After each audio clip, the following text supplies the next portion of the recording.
Saya hobi sering ke pasar. Bukan karena nganggur ya memang seneng. Saya itu seneng di pasar itu sederhana. Kalau ada ibu-ibu awam tak belajari 10.000 seneng, alhamdulillah. Kok pinter jenengan. Saya ini kiai besar, jadi kalau muni alhamdulillah ngetenin untuk duit 10 juta. Ini yang nggak pernah ngaji untuk duit 10.000 sisa syukur. Jadi tak anggap itu bentuk kekalahan saya. Jadi kalau nang pasar itu bentuk tawaduk kula. Ini mboten ngajari terus kiai-kiai teng pasar nggih mboten, iki cerita mawon. Cerita istihad kula. Assalamualaikum warahmatullahi wabarakatuh. Kalau tak cerita sedikit tentang, tidak tahu saya terjemahnya tip itu ilmu kedokteran apa ilmu kesehatan saya juga tidak tahu. Tapi ketika Pak Imam rawuh tenggen kula sukani kitab Al-Qanun fit Tib karanganipun Ibnu Sina. Di antara yang didhawuhna Imam Syafi'i radhiyallahu anhu itu ngendikan al ilmu ilmani. Ilmu itu ada dua, ada ilmu fikih wa ilmu tib. Ilmu kesehatan. Kemarin kula alhamdulillah nderekaken Gus Zofur pas wisuda wonten Pak Imam Taufik, Profesor Imam Taufik. Kula niku sering cerita secara keilmuan. Ilmu kesehatan itu penting. Misalnya ada orang belajar sabar lewat referensi kayak hikam, kayak ihya ya. Tapi makanannya itu pemicu emosi. Kalau guyon mbek Gus Zofur iku mandindi kira-kira. Jadi belajar itu sabar, wajib sabar. Tapi yang dimakan itu yang memicu emosi. Belajarnya tentang kesehatan berpikir, tapi nyabu. Artinya makanan itu punya pengaruh penting dalam sistem tubuh kita. Orang mabuk ya karena makanan, orang gampang emosi ya karena makanan. Makanya Imam Syafi'i di sini ngendikan ilmu fikih wa ilmu tib. Orang punya kemampuan rasionalitas itu kalau otaknya normal. Normal itu bisa dipicu, disebabkan cara pandang. Cara pandang ini penting. Misalnya tadi, kalau orang ngundang saya itu pikirannya itu ngundang, kalau nggak dituruti itu terus mutung, darani sombong macam-macam. Kalau saya itu cara berpikir kebalik, diundang nang panggung, terus ngadeg, terus ngandani wong, kadang dikandani luwih sepuh, terus ruwet. Kulo niku pun memaklumatkan diri Islam, mbah-mbah kulo niku terkenal wali, jadi kulo nggih mau daftar wali resmi. Kulo nu sering sinau, alhamdulillah sinau Ihya Ki Hatam. Karena pun dipameri wau Pak Hamam. Ben kecelok putra mantu Wali Maksum yo cerita al macam-macam ben ketok pinter. Tapi ternyata dendam mbek mertuane dicurigai Muhammadiyah terus dendam nganti saiki. Nggih alhamdulillah niki Bu Ida boleh kula niki jenengan ndek bojo sing ra dipendendam. Saking dendame membuktikan nak ndekne ora Muhammadiyah. Sampai sesulit ini untuk menjawab kalau beliau tidak Muhammadiyah.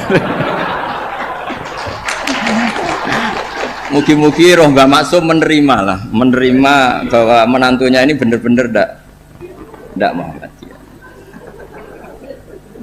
Padahal andekan Muhammadiyah itu juga gak masalah kan dengan makna lughat. Muhammadiyah itu umatnya Kanjeng Nabi Muhammad sallallahu alaihi wasallam. Jadi Muhammadiyah itu bisa nama ormas, bisa nama umatnya Rasulullah sallallahu alaihi wasallam. Dulu Mbah Maksum ini cerita, Mbah Maksum dari sekian wasiat paling populer di keluarga Mbah Maksum itu, kowe kudu belo NU, tapi ora usah ngelek-ngelek Muhammadiyah. Itu masyhur, itu terdokumen di antara wasiatnya Mbah Maksum. Dan alhamdulillah saya tadi diderekno cucu Mbah Abbas, Kolonel Nafis itu cucu Mbah Abbas. Selama kebetulan ketemu Gus Fahmi Amruwah ini, dulu ceritanya Mbah Hasyim itu dalam ancaman macam-macam lah, namanya zaman perang. Karena Mbah Hasyim itu hanya orang alim fikih, usul fikih, ahli hadis, itu takut terus nyewa Mbah Abbas disuruh ngelatih santrinya pencak yang jadi asal usul pagar Nusa. Alhamdulillah cucunya jadi kolonel. Yang cucu Mbah Hasyim ya macam-macam, ada yang ngiyai ada macam-macam. Tapi sebetulnya dari gen keluarga Lasem sama Mbah Hasyim itu sama-sama nasabnya sama.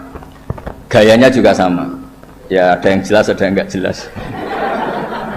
Tapi saya ingin bela yang tidak jelas karena ini kan kampus ya, jelas aturannya jelas. Saya itu sering ditanya, saya sering ditawarin Gus mau jadi dokter honoris causa di kampus ini, enggak kata saya. Kenapa? Nara di duit ora pantes, dokter ora di duit. Jadi enak Gus nonton ngopi ke pantes, ora jelas ke pantes, kafe pantes. Tapi dari ketidakjelasan itu menjadi jelas. Kalau semuanya itu sistem kampus. Itu nanti orang mau belajar tema fikih tertentu misalnya kalau di fikih harus nunggu semester berapa baru ada pelajaran itu. Masa mau belajar khed daftar dulu sampai mata kuliah berapa baru dapat pelajaran khed. Itu bisa tutup Islam kalau semuanya tertib itu. Tapi baru kayak kiai gak jelas kayak saya itu di jalan ketemu orang tanya, Gus, badhe sowan. Sowan apa? Ketemu saya di pasar. Saya hobi sering ke pasar. Bukan karena nganggur ya memang seneng. Saya itu seneng di pasar itu sederhana. Kalau ada ibu-ibu awam tak belajari 10.000 seneng, alhamdulillah. Kok pinter jenengan, saya ini kiai besar, jadi kalau muni alhamdulillah ngenteni untuk duit 10 juta, ini yang nggak pernah ngaji untuk duit 10.000 sisa syukur. Jadi tak anggap itu bentuk kekalahan saya. Jadi kalau nang pasar itu bentuk tawaduk kula. Ini buatan ngajari terus kiai-kiai nang pasar nggih buatan ini cerita mawon. Cerita istihad kula. Terus saya bilang, buatan usah di sini saja. Terus tanya, anak saya itu istighadah, Gus, keluar darah gini-gini, sholatnya gimana? Tak jawab saat itu juga. Jadi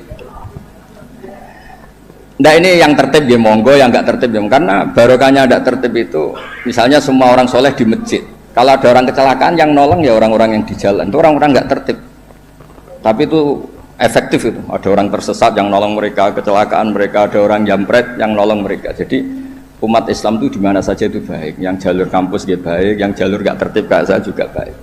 Dan dari dulu saya itu yakin suatu saat saya tetap keramat dengan cara saya seperti ini.